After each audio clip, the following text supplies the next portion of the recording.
Morning students. Today we are going to discuss about client server architecture. So in the evaluation of network architecture, various critical networks related problems are getting resolved by client server architecture model. So இப்போ பார்த்தீங்க அப்படின்னா network architecture அப்படின்னும்போது so அதோடைய network ஆர்கிடெக்சரோட வளர்ச்சி அப்படின்னு நம்ம எடுத்துட்டோம் அப்படின்னா ஸோ வந்து பார்த்தீங்க அப்படின்னா கிரிட்டிக்கல் நெட்வொர்க் ப்ராப்ளம் இருக்கு இல்லையா, ஸோ ரொம்ப கடினமான அந்த நெட்வொர்க்ஸ் ப்ராப்ளத்தை கூட சால்வ் பண்ணக்கூடிய மாடலை வந்து நம்ம வந்து இந்த கிளைண்ட் சர்வர் ஆர்கிடெக்சர் மூலயமா நம்ம வந்து யூஸ் பண்ணிக்கலாம். ஓகேங்களா? ஸோ அது மூலயமா பார்த்தீங்க கிளைண்ட் சர்வர் ஆர்கிடெக்சர் மூலயமா நம்ம இந்த மாதிரி கிரிட்டிக்கல் ப்ராப்ளத்தை கூட நம்மளால் சரி செஞ்சுக்க முடியும். ஸோ அந்த அளவுக்கு வந்து அதோடைய வளர்ச்சி வந்து இருக்குது. த client server architecture introduces application sharing mechanism between two different systems over the network, internet, intranet. So இப்போ பார்த்தீங்க அப்படின்னா கிளைண்ட் சர்வர் ஆர்கிடெக்சரில் பார்த்தீங்க அப்படின்னா ஸோ இதில் வந்து ஷேரிங் மெக்கானிசம் இருக்குது அப்படின்னு சொல்கிறாங்க. ஸோ பார்த்தீங்கன்னா டூ டிஃப்ரெண்ட் ஹார்ட்வேர் சிஸ்டத்துக்குள்ள இன்டர்நெட் அல்லது இன்ட்ராநெட். ஓகேங்களா? ஸோ இது மூலயமா பார்த்தீங்க அப்படின்னா ஸோ அப்ளிகேஷன் ஷேரிங் மெக்கானிசம் இருக்கிறதால ஸோ இந்த கிளைண்ட் சர்வரில் வந்து இதை வந்து இன்ட்ரடியூஸ் பண்ணியிருக்காங்க. ஸோ இது மூலயமா ஈஸியாக நம்மளால் ஸோ டூ ஹார்ட்வேர் சிஸ்டத்தை வந்து நம்ம வந்து நெட்வொர்க் மூலயமா கனெக்ட் பண்ண முடியுது. In 1990s, internet was emerging in the computer network field. So 1990ஸில் பார்த்தீங்கன்னா கம்ப்யூட்டர் நெட்வொர்க் ஃபீல்டில் வந்து இன்டர்நெட் அப்படின்றது ஸோ ரொம்ப ஒரு பயன்பாடு, அது ரொம்ப முக்கிய பங்கு இருந்துச்சு. The main objective of internet implies that an application is shared by more than one hardware. Either it could be a server or client machine. So இதோடைய மெயின் அப்ஜெக்டிவ் அப்படின்னு நம்ம எடுத்துட்டோம் அப்படின்னா ஸோ இன்டர்நெட் அப்படின்றது பார்த்திங்க அப்படின்னா shared by more then one hardware. ஓகேங்களா? So ஒரு ஏற்கனவே பார்த்தோம் 2 ஹார்ட்வேரை வந்து ஷேர் பண்ணுறதுன்னு பார்த்தோம். ஸோ இப்போ பார்த்திங்கன்னா மோர் தென் ஒன். ஸோ நிறைய ஹார்ட்வேர் அதாவது ஹார்ட்வேர்ஸ் எல்லாமே நம்ம வந்து கனெக்ட் பண்ணுறதுக்கு வந்து இந்த கிளைண்ட் சர்வர் அப்படி இல்லாட்டி சர்வரை வந்து நம்ம வந்து யூஸ் பண்ணுறோம் அப்படின்னு சொல்கிறாங்க. கிளைண்ட் சர்வர் மிஷின்னா கம்ப்யூட்டர். ஓகேங்களா? ஸோ அதை வந்து நம்ம வந்து பயன்படுத்துகிறோம். The server is a high performance hardware machine. It could run more than one application concurrently. இப்போ இந்த சர்வர் அப்படின்னு சொல்கிறோம் இல்லையா, அல்லாட்டி கிளைண்ட் மெஷின் சொல்லலாம்.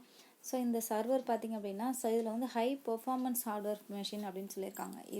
இது என்ன அப்படின்னு பார்த்தீங்கன்னா இது ஒரு கம்ப்யூட்டர் தான். ஸோ இதோடைய பெர்ஃபார்மன்ஸ் பார்த்திங்கன்னா ரொம்ப ஹையாக இருக்கும் அப்படின்னு சொல்லியிருக்காங்க. It could run more then one application concurrently. So நம்ம பார்த்திங்கன்னா மோர் தென் அப்ளிகேஷனை ஸோ அட் ஏ டைமில் நம்மளால் ரன் பண்ண முடியும் இந்த சர்வரில். Okay. The client is a separate hardware machine which is connected with server in the network. So client அப்படின்றது பார்த்திங்கன்னா அதுவும் வந்து ஒரு ஹார்ட்வேர் மிஷின், அதாவது அதுவும் ஒரு கம்ப்யூட்டரு. ஸோ அதை வந்து நம்ம வந்து சர்வரோட என்ன பண்ணுறோம்னா நெட்வொர்க் மூலயமா நம்ம வந்து கனெக்ட் பண்ணுறோம். ஓகேங்களா? அந்த கிளைண்ட்டை வந்து நம்ம சர்வரோட கனெக்ட் பண்ணுறோம். ஸோ எப்படி கனெக்ட் பண்ணுறோம் அப்படின்னா இன்டர்நெட் ஆர் இன்ட்ராநெட் மூலயமா அந்த நெட்வொர்க் மூலயமா நம்ம வந்து கனெக்ட் பண்ணுறோம். It could send the request and receive the response from the server hardware. So இது என்ன பண்ணும் அந்த கிளைண்ட் கம்ப்யூட்டர் அப்படின்னு பார்த்தீங்க அப்படின்னா கிளைண்ட் சர்வர்னு சொல்கிறோம் இல்லையா, அது என்ன பண்ணணும்னா ஸோ சர்வர்கிட்டேருந்து நம்மளுடைய டேட்டாஸை வந்து ரெக்வஸ்ட் பண்ணணும் அண்டு ரிசீவ் பண்ணும் அப்படின்னு சொல்லியிருக்காங்க. ஓகே. ஸோ நீங்கள் என்ன ப்ரோக்ராம் யூஸ் பண்ணாலும் சர்வர்கிட்டேருந்து அதை வந்து அது என்ன பண்ணும் வாங்கிக்கும், ரெக்வஸ்ட் பண்ணி ரிசீவ் பண்ணிக்கும். அதுதான் வந்து அதோடைய ஒர்க்கு. யாருன்னா கிளைண்ட் சர்வருடைய work. The server and the client are also called as a service provider and a service requester respectively. இப்போ அந்த சர்வர் சிஸ்டமும் சரி கிளைண்ட் சிஸ்டமும் சரி ஸோ ரெண்டுமே வந்து சர்வீஸ் ப்ரொவைடர் தான், ரெண்டுமே வந்து சர்வீஸ் ரெக்வஸ்டர் தான் அப்படின்னு சொல்லியிருக்காங்க. ஓகேங்களா? ஸோ இந்த ஒரு டயக்ராமை பாருங்கள், இதை பார்க்கும்போதே நமக்கு புரியும். டேட்டா பேஸ் சர்வர் பாருங்கள். So 2 database server use பண்ணியிருக்கோம். ஸோ இது ரெண்டுத்தையுமே நம்ம வந்து நெட்வொர்க் மூலயமா கனெக்ட் பண்ணியிருக்கோம். அப்போ இதில் இருக்கிற டேட்டாஸ் எல்லாம் அதுலேயும் என்ன ஆகும், ஷேர் ஆகும். எது மூலயமான நெட்வொர்க் மூலயமா. அடுத்தது இங்கே பாருங்கள் கிளைண்ட்டு. ஸோ வந்து இதில் 2 கிளைண்ட் யூஸ் பண்ண, அது வந்து சர்வர், இது வந்து கிளைண்ட்டு. ஸோ கிளைண்ட்டையும் பார்த்திங்கன்னா மோர் தேன் ஒன் கிளைண்ட் யூஸ் பண்ணியிருக்காங்க. ஸோ இதுவும் வந்து நெட்வொர்க் மூலயமா நம்ம வந்து கனெக்ட் பண்ணுறோம், ஒன்றோட ஒன்று கனெக்ட் பண்ணுறோம். ஸோ கிளைண்ட்டை வந்து சர்வரோட கனெக்ட் பண்ணுறோம் பாருங்கள். ஸோ இப்படி தான் வந்து இதோடைய ஆர்கிடெக்சர் இருக்கும். ஸோ பாருங்கள் கிளைண்ட் சர்வர் ஆர்கிடெக்சர் மாடல்னு கொடுத்து இந்த டயக்ராமை நம்ம கொடுத்துருக்காங்க. ஓகே. ஸோ இப்போ கிளைண்ட் சர்வர் ஆர்கிடெக்சர் மாடல்னால் என்னன்னு பார்க்கலாம். Client server architecture shown above in figure 4.2 is classified into three types as follows: single tier architecture, two tier architecture, again other number of or multi three tier architecture அப்படின்னு சொல்லலாம். ஓகேங்களா? So three types of architecture வந்து நமக்கு கொடுத்துருக்காங்க. இதில் first வந்து single tyre architecture அப்படின்னா என்ன அப்படின்னு சொல்லிட்டு பார்க்கலாம். This architecture is used for the server accessed by client. The client application runs inside the server machine itself. So இப்போ சிங்கிள் டயர் ஆர்கிடெக்சர் பாருங்கள். ஸோ இது வந்து சர்வர் அக்சஸ்டு அப்படின்னு சொல்லியிருக்காங்க. இந்த ஆர்கிடெக்சர் எங்கே யூஸ் ஆகும்னு பார்த்தீங்கன்னா சர்வரில் யூஸ் ஆகும்.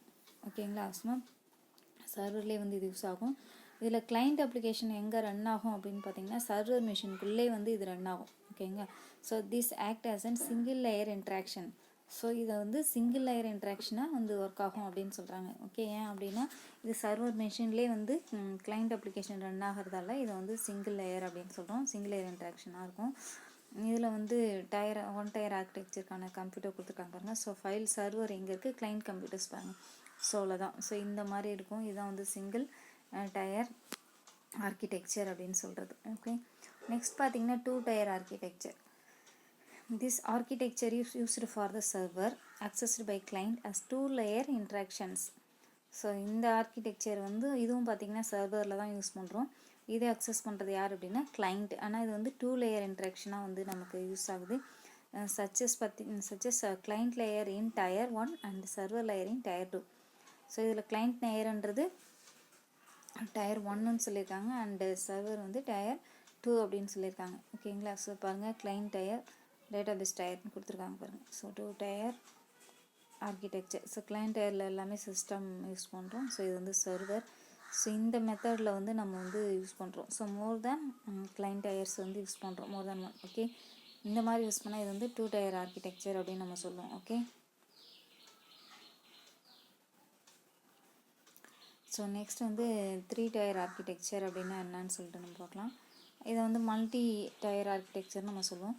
This architecture is used for the server accessed by client through more than one layer interaction. So இந்த ஆர்கிடெக்சரில் பார்த்திங்கன்னா இதுவும் சர்வரில் தான் நம்ம யூஸ் பண்ணுறோம். இதை அக்சஸ் பண்ணுறது யார் அப்படின்னா கிளைண்ட் கம்ப்யூட்டர் வச்சு நம்ம யூஸ் பண்ணுறோம். ஸோ மோர் தென் ஒன் லேயர் இன்ட்ராக்ஷன். இதில் வந்து ஸோ நிறையா மல்டி லெவலில் நம்ம வந்து கிளைண்ட் சர்வர்ஸ் வந்து யூஸ் பண்ணுறோம். Okay, the programmer could decide the count of business logic layers according to the software requirement. That is the reason this model is also known as multi three tier architecture. So இப்போ பார்த்திங்கன்னா நம்ம programmer என்ன பண்ணுறாங்க அப்படின்னு பார்த்திங்கன்னா, so இதோட count of பிஸ்னஸோடைய logic லேயர்ஸை பொறுத்து என்ன பண்ணுறீங்க, அதை பொறுத்து என்ன பண்ணுறாங்க அப்படின்னா அவங்க வந்து இன்க்ரீஸ் பண்ணுறாங்க. பிஸ்னஸ் கவுண்ட் ஆஃப் பிஸ்னஸை பொறுத்து ஸோ அவங்க வந்து சாஃப்ட்வேர் ரெக்குயர்மெண்ட்டை வந்து இன்க்ரீஸ் பண்ணுறாங்க. ஸோ அந்த மாதிரி யூஸ் பண்ணுறதால பார்த்திங்கன்னா டேட்டாஸ், அதாவது சர்வர்லேருந்து ஸோ நிறைய டேட்டாஸை வந்து நம்ம கேதர் பண்ணிக்க முடியும். ஸோ இதுக்கு வந்து மல்டி டயர் ஆர்கிடெக்சரை வந்து யூஸ் பண்ணுறாங்க. ஓகே, அதுக்கு தான் வந்து இந்த மாடல் கொடுத்துருக்காங்க. ஸோ இதில் த்ரீ டயர் ஆர்கிடெக்சரில் client tier, business logic tier பாருங்கள், அப்ளிகேஷன். ஸோ நிறையா சாஃப்ட்வேர்ஸ் வந்து பிஸ்னஸ்க்காக என்ன பண்ணுவாங்க, க்ரியேட் பண்ணுவாங்க இல்லையா. ஸோ டேட்டாபேஸ் டயர் இது, டேட்டாபேஸ் சர்வர் இது. இதை வந்து மல்டி த்ரீ டயர் ஆர்கிடெக்சர் அப்படின்னு நம்ம சொல்லுவோம். Most of the server side scripting languages are working on any one the client server architecture model. So என்ன சொல்லியிருக்காங்க பாருங்க. ஸோ நிறையா ஸ்கிரிப்டிங் லாங்குவேஜஸ் யூஸ் பண்ணுறோம். இதில் சர்வர் சைட் ஸ்கிரிப்டிங் லாங்குவேஜ் அப்படின்னு நம்ம எடுத்துட்டோம் அப்படின்னா, அதாவது கிளைண்ட் சர்வர் ஆர்கிடெக்சர் மாடலில் ஏதாவது ஒரு சர்வர் சைட் ஸ்கிரிப்டிங் லாங்குவேஜாவது நம்ம யூஸ் பண்ணுவோம் கண்டிப்பாக. Web server is software which is running in server hardware. So web server அப்படின்றது அது ஒரு சாஃப்ட்வேர் அப்படின்னு நமக்கு தெரியும் இல்லையா. ஸோ அது வந்து எங்கே ரன் ஆகும் அப்படின்னு பார்த்தீங்கன்னா சர்வர் ஹார்ட்வேரில். It takes the responsibilities for compilation and execution of a server side scripting language. So இதுதான் வந்து என்ன பண்ணோம் அப்படின்னா சர்வர் சைடில் ஸ்கிரிப்டிங் லாங்குவேஜ் தான் என்ன பண்ணோம் அப்படின்னா அந்த சாஃப்ட்வேரை எக்ஸிக்யூட் பண்ணி அதை வந்து கம்பைல் பண்ணி ரன் பண்ண வைக்கிறது யார் அப்படின்னா இந்த சர்வர்ஸ், அதாவது வெப் சர்வர். ஓகேங்களா அப்படின்னு சொல்லியிருக்காங்க. So server side scripting language அப்படின்னா என்ன அப்படின்னு நம்ம பார்க்கலாம். Web scripting languages are classified into two types, client side and server side scripting language. So இந்த வெப் ஸ்கிரிப்டிங் லாங்குவேஜ் தான் இதுக்கு ஃபுல் ரெஸ்பான்சிபிலிட்டின்னு பார்த்தோம் இல்லையா. ஸோ இது வந்து டூ டைப்ஸ் இருக்குது. ஒன்று கிளைண்ட் சைடு, இன்னொன்று வந்து server side. PHP is completely different from client side scripting language like JavaScript. இப்போ PHP அப்படின்றது பார்த்தீங்கன்னா client side scripting language அப்படின்னு நம்ம சொல்கிறோம். அதேமாரி ஜாவாஸ்கிரிப்டும் தான். ஸோ ஜாவாஸ்கிரிப்ட் PHP, ஸோ இந்த ரெண்டு ஸ்கிரிப்டிங் லாங்குவேஜுமே கிளைண்ட் சைடு நம்ம யூஸ் பண்ணக்கூடிய scripting language. The PHP code entirely executes on web server which is installed in the remote machine and it is generating HTML code which is sent to the user. இப்போ PHP கோடு நம்ம எடுத்துட்டோம் அப்படின்னா அது client side scripting language சொன்னோம் இல்லையா. So இது எப்படி execute ஆகும் பார்த்தீங்கன்னா வெப் சர்வர் மூலயமா இது இன்ஸ்டால் ஆகும். இதை நம்ம யூஸ் பண்ணுவோம். ஸோ இது என்ன பண்ணும் அப்படின்னா இது அதோடைய டேட்டாஸ் எல்லாமே என்ன பண்ணுன்னா இட் கன்வெர்ட் இன்டு HTML கோடாக கன்வெர்ட் பண்ணி நமக்கு யூசருக்கு அது சென்ட் பண்ணும். The user receives the HTML code and sees the website content via internet browser in their computer or laptop. So HTML கோடாக நமக்கு கிடச்சதுக்கப்புறம் அதை நம்ம என்ன பண்ணோம் வெப்லேருந்து எடுத்து ஸோ அதை ப்ரௌசிங் மூலமாக எடுத்துக்கலாம் நம்ம கம்ப்யூட்டர்லேயோ இல்லை லேப்டாப்லேயோ. PHP also supports oops concepts. So oops அப்படின்னா ஆப்ஜெக்ட் ஓரியன்டட் ப்ரோக்ராமிங் லாங்குவேஜஸ்லாம் இருக்கு இல்லையா, C++, பைத்தான் அந்த மாதிரி இந்த லாங்குவேஜ் எல்லாமே PHP சப்போர்ட் பண்ணும். It is applicable to implement all OOPS features such as a class, object and inheritance etc.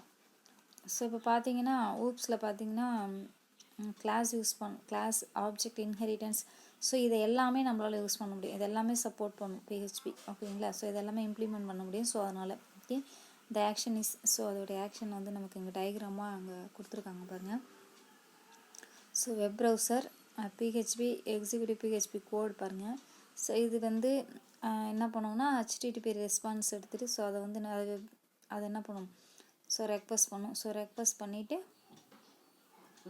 And அதை details எல்லாமே அது வெப் சர்வர் மூலமா ஷேரிங் ஆகும் அப்படின்னு சொல்கிறாங்க. ஓகே ஸோ இதான் பார்த்திங்கன்னா website request and response from web server to browser அப்படின்றது. Okay so next web server installation and configuration files.